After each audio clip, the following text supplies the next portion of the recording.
Yeah, my name's Femi. I'm 26, and yeah, born and raised in South London all my life. And I'm actually kind of excited to speak about this because I have spoken about it once before, but not like on a large scale like this. But I never really thought that I had a place when it came to my mom's transition from being religious to being an atheist. I thought this was just my mom's thing. But she made me aware that I have a voice, I had a part in it as well, and my opinion does matter as well. So that's when I started to realise that that period of her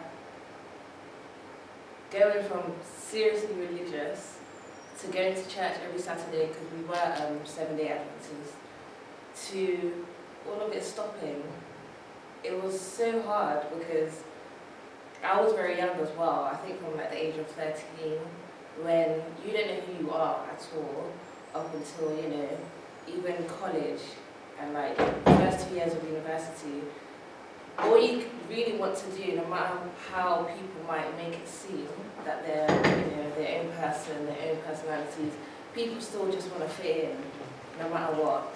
So especially in secondary school, I felt just so different, and I didn't know what to do about it. I felt like I was living two lives. At home,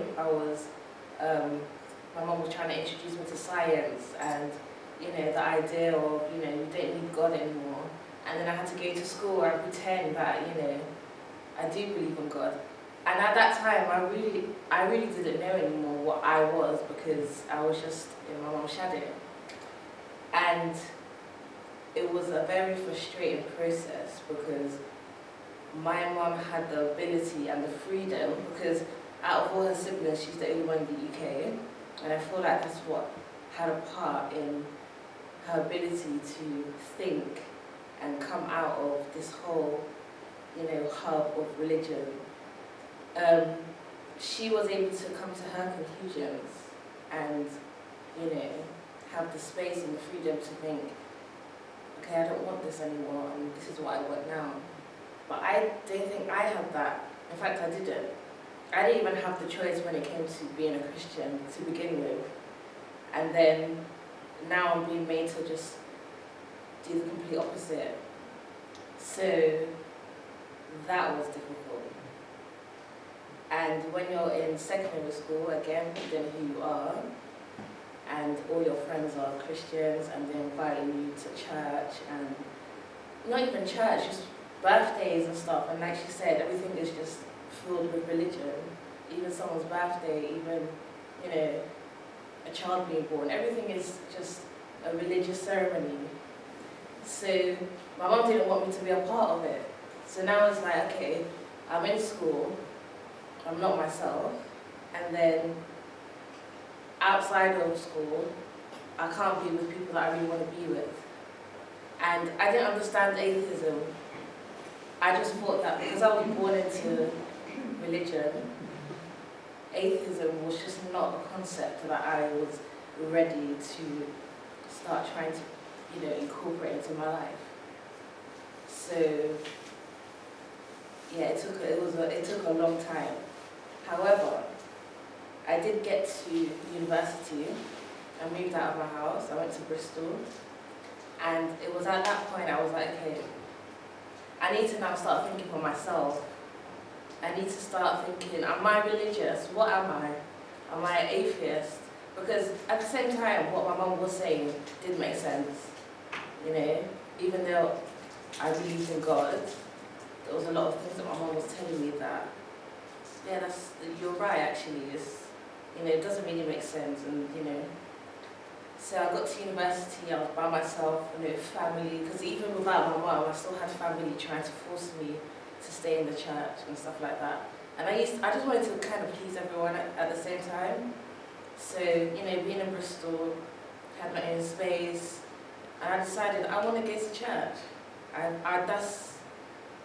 felt compelled to try it out at least for myself, getting up on a Sunday, dressing up, going, you know, trying to learn the Bible and stuff like that.